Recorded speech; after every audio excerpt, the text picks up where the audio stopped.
Bismillahirrahmanirrahim. Assalamu alaikum students. Today we will discuss about the Kashmir. So the question is write a note on the Kashmir issue. Its answer is given on page number 4, Kashmir. So students, you already know about the Kashmir. There are the two parts of the Kashmir. One is the Azad Kashmir and the second one is the Jammu Kashmir. Azad Kashmir is the part of the Pakistan, and the Jammu Kashmir is a dispute placed between India and Pakistan. So now so let's see the history of the Kashmir and see how this issue came to the fore. The Kashmir issue is one of those problems which the UN has been unable to solve over the last 74 years. Kashmir उन तमाम problems में से एक ऐसा मसला है जो still अभी तक यूनाइटेड नेशन भी उसको रिजॉल्व नहीं कर सकी. तकरीबन 74 इयर्स हो चुके हैं और ये इस मसला अभी तक स्टिल वैसे ही है. ठीक है, और ये आप लोग जानते हो कि कश्मीर पे जो है वो इंडिया और पाकिस्तान का एक तनाज़ा सा चलता है जो स्टिल अभी तक चलता आ रहा है.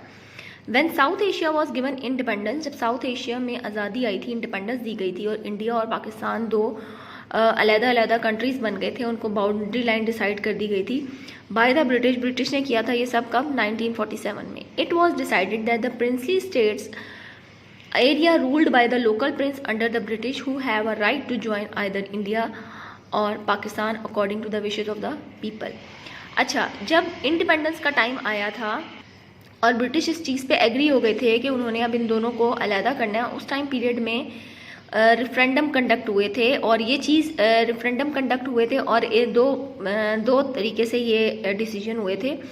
एक तरीका ये था कि ब्रिटिश ने खुद ऐसा किया कि जो एरियाज़ जहाँ पे मुस्लिम मेजॉरिटी है ना उनको पाकिस्तान में शामिल कर दिया जाए और जहाँ पे हिंदू मेजॉरिटी है उनको इंडिया में शामिल कर दिया जाए. ठीक है, लेकिन फिर भी कुछ ऐसी स्टेट्स थी, प्रिंसली स्टेट्स, जो कि ब्रिटिश के इस डिसीजन को भी नहीं मानती थी. ठीक है, अब प्रिंसली स्टेट्स कौन सी हैं, ये वर्ड आपके लिए न्यू है. प्रिंसली स्टेट्स वो स्टेट्स थी जो अंडर तो ब्रिटिश के थी लेकिन वो ब्रिटिश के ताबे नहीं थी. ठीक है, ये ज़रा कह लो कि थोड़े पावरफुल ऐसे लोग थे जो ब्रिटिश के डिसीजन या उनके किसी भी चीज़ को जो थे वो इम्पोर्टेंस नहीं देते थे. ये एक अपनी ही इन्होंने अपने ही एरियाज़ बनाए थे जो इनके अपने सेपरेट एरियाज़ थे. वहाँ पे जो इनका लीडर होता था ये अपनी मर्ज़ी से उसको लाते थे.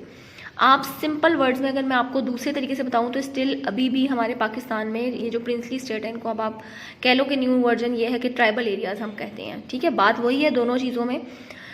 पाकिस्तान में भी ट्राइबल एरियाज़ मौजूद हैं. अब ट्राइबल एरियाज़ और प्रिंसली स्टेट्स जो हैं इन तकरीबन ये जो सेम ही हैं. ठीक है, अब ट्राइबल एरियाज़ वो एरियाज़ होते हैं, इनका भी सेम यही है कि ये पाकिस्तान के एरिया में आते हैं अकॉर्डिंग टू मैप. अगर हम मैप को कंसिडर करें तो ये पाकिस्तान में आते हैं, but they not follow the rules and regulation of the Pakistan. ठीक है, वो सिर्फ मैप के अकॉर्डिंग पाकिस्तान का पार्ट है, लेकिन इनके अपने रूल्स एंड रेगुलेशंस होते हैं, इनकी अपने कानून होते हैं. ये अपना कोई भी ऐसा जो भी डिसीजन मेकिंग चीज़ें होती हैं, इस तरह के जो भी बड़े बड़े होते हैं, इस तरह के मसले मसाइल, ये पाकिस्तान की गवर्नमेंट तक नहीं लेकर आते, अदालतों में नहीं जाते, उनके किसी फैसले को नहीं मानते. दो फरीकों को साथ बिठाते हैं, उनकी राय लेते हैं और डिसीजन अपने हिसाब से करते हैं. ठीक है, तो सिंपल वर्ड में आप ये कह सकते हो कि ये थोड़े से वो एरियाज़ हैं जो अपनी अजारादारी रखते हैं. ठीक है, जिनका अपना कंट्रोल होता है, वो उस गवर्नमेंट को नहीं मानते. तो प्रिंसली स्टेट्स भी वही स्टेट्स थी जो ब्रिटिश के अंडर, अगर सब कॉन्टिनेंट का हम मैप देखेंगे तो अकॉर्डिंग टू मैप वो सब कॉन्टिनेंट का पार्ट थे, लेकिन उन्होंने अपने एरियाज़ में अपने ही रूलर्स जो थे वो उनके खुद उस सारे एरिया को मैनेज करते थे. ठीक है, अब पाकिस्तान में है जैसे बहुत सारे ट्राइबल एरियाज़ हैं. टोटल पाकिस्तान में 7 ट्राइबल एरियाज़ हैं. ठीक है, उनमें से जो फेमस हैं वो है नॉर्थ वज़ीरिस्तान, साउथ वज़ीरिस्तान, बाजोड़ है और खैबर है. ठीक है, तो इस तरह और भी हैं. तो ये तमाम जो हैं ये इस तरह के ट्राइबल एरियाज़ हैं पाकिस्तान के, 7 हैं टोटल, और ये पाकिस्तान के अकॉर्डिंग टू मैप जो है वो पाकिस्तान का पार्ट है, लेकिन वो पाकिस्तान की गवर्नमेंट और उसके रूल्स एंड रेगुलेशन को फॉलो नहीं करते. ठीक है, उनके अपने रूलर्स होते हैं जो उनके कबीले के सरदार होते हैं और तमाम डिसीजन मेकिंग, तमाम सिस्टम जो है वो खुद अपने ऑन पे अपने हिसाब से चलाते हैं. अच्छा, ये तो हमारा प्रिंसली स्टेट का टॉपिक था जो मैंने आपको ट्राइबल एरियाज़ के थ्रू आपको क्लियर कर दिया। होपफुली आपको ये चीज़ समझ आ गई होगी कि प्रिंसली स्टेट और ट्राइबल एरियाज़ बेसिकली एक ही चीज़ें हैं। तो उस टाइम पीरियड में 1947 में जब ये डिसीजन लिया जा रहा था कि जो मुस्लिम मेजॉरिटी वाले एरियाज़ हैं उनको पाकिस्तान में शामिल कर दिया जाए और जो हिंदू मेजॉरिटी इसके एरियाज़ हैं उनको इंडिया में शामिल कर दिया जाए, तो उस टाइम ये प्रिंसली स्टेट जो थी इनके लिए डिसीजन ये लिया गया कि वहाँ के रहने वाले जो लोग हैं उनसे राय ले ली जाए कि क्या वो इंडिया में जाना चाहेंगे या पाकिस्तान में। ठीक है, बेसिकली ये जो राय थी ये वहाँ के लोगों से ज़्यादा वो जो कबीले के सरदार थे ना उन्होंने देनी थी। ठीक है, अच्छा अब आगे देखें क्या होता है। Kashmir was one of the largest state. ठीक है, उस टाइम पीरियड में कश्मीर जो वो तमाम बड़ी स्टेट्स में से एक स्टेट थी and the most important as many major rivers originate here. और सबसे इम्पॉर्टेंट चीज़ ये थी कि कश्मीर से जो मेजर रिवर्स थे वहीं से निकलते थे।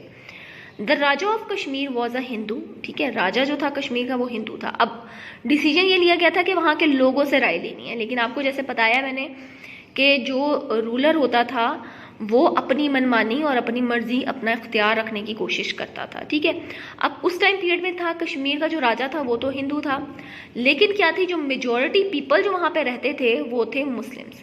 The Raja of Kashmir was a Hindu while the majority of the people living there were Muslims. The Raja's army started harassing the people soon after independence. जैसे ही आज़ादी इंडिपेंडेंस मिल गई तो क्या हुआ कि जब ये डिसीजन लिया गया ना कि जो प्रिंसली स्टेट्स हैं वहाँ पे लोगों से उनकी राय ले ली जाए, तो राजा जो था उसकी आर्मी जो थी उन्होंने वहाँ के रहने वाले लोगों को, जो कश्मीर के रहने वाले लोग थे, उनको डराना धमकाना शुरू कर दिया। ठीक है, सून आफ्टर इंडिपेंडेंस, जैसे ही आज़ादी मिली थी। ठीक है, and as a reaction many warriors from the tribal areas of Pakistan enter the state of Kashmir. अब ऐसी सिचुएशन में क्या हुआ था, जब राजा की आर्मी उनको हरास कर रही थी, उनको डरा रही थी इस चीज़ पर, तो हुआ ये कि पाकिस्तान के जो एरियाज़ में जो ट्राइबल एरियाज़ आते थे तो बहुत सारे वहाँ से वॉरियर जो थे वो कश्मीर को बचाने के लिए कह लो वो वहाँ पे आ गए। जैसे मैंने आपको बताया कि प्रिंसली स्टेट, कश्मीर को प्रिंसली स्टेट बोला है और ट्राइबल एरियाज़ दोनों जो है वो सेम है। ठीक है, तो उधर के एरिया को सेफ करने के लिए जो था वो पाकिस्तान के ट्राइबल एरियाज़ जो थे वहाँ पे जो उनके वॉरियर्स थे ना वो वहाँ पे एंटर हो गए। अब जनाब क्या हुआ कि जो ट्राइबल एरियाज़ के वॉरियर थे वो जो कश्मीर स्टेट में एंटर हुए टू ओवरथ्रो द राजा को किसी तरह से उसकी जो पावर है, जो वो उस टाइम लोगों को जो जिस चीज़ तरह से तंग कर रहा है उस चीज़ को कम करने के लिए, ठीक है, उसका मुकाबला करने के लिए। However, before they could reach Srinagar, the capital city, Indian army entered the valley on an invitation from the Raja. अभी क्या हुआ था कि ये एंटर ही हुए थे और अभी ये श्रीनगर नहीं पहुंचे थे। श्रीनगर जो कि कैपिटल सिटी है, ठीक है, कश्मीर का, अब यहाँ तक अभी वो पहुँचे नहीं थे। तो क्या हुआ कि इंडियन आर्मी जो थी वो इस वैली में दाखिल हो गई। किसके इनविटेशन पे? राजा की।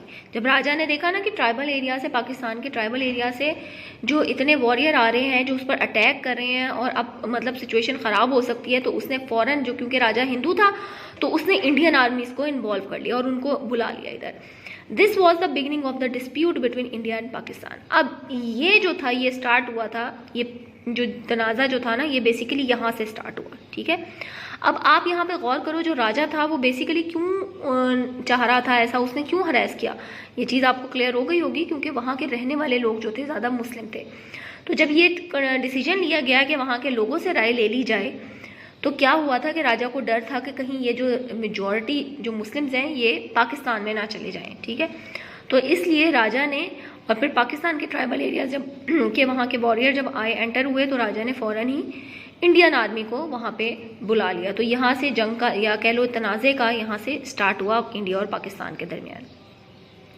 The United Nation Security Council ordered that plebiscite referendum be conduct to ask the people whether they want to join India और पाकिस्तान। इसके बाद यूनाइटेड नेशन की जो सिक्योरिटी काउंसिल है उसने ये डिसीजन लिया कि भाई जो कश्मीर है वहाँ पे आप रेफरेंडम कंडक्ट करवाएं। वही बात जो ब्रिटिश ने इंडिपेंडेंस के टाइम डिसीजन लिया था, वही दोबारा यूनाइटेड नेशन ने भी वही डिसीजन लिया कि यहाँ पे रेफरेंडम कंडक्ट करवाया जाए, यानी वोटिंग का सिलसिला करवा लिया जाए कि लोग जो हैं वो ज़्यादा किधर जाना चाह रहे हैं, इंडिया में या इधर वो पाकिस्तान में आना चाह रहे हैं। India never conducted this plebiscite. India तो कभी भी ये रेफरेंडम या प्लेबिसाइड वो कंडक्ट करवाना ही नहीं चाहता था, ठीक है। उसने कभी भी यही चाहा कि कभी भी ये कंडक्ट ना हो, क्योंकि वो मेजॉरिटी पीपल कौन से हैं, मुस्लिम्स हैं।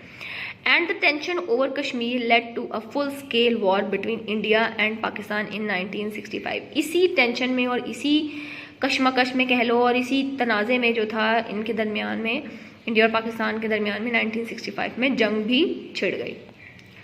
The United Nations has failed to resolve the issue of Kashmir, which has been a source of conflict in South Asia since 1947.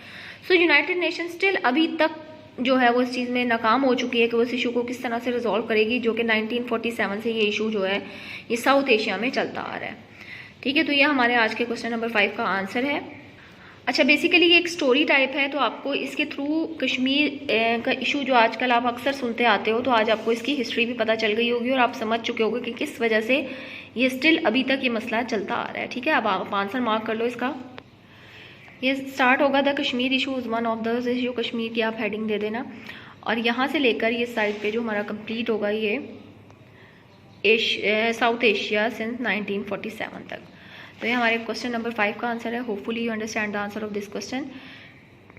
Take care student, have a good day, अल्लाह हाफिज़।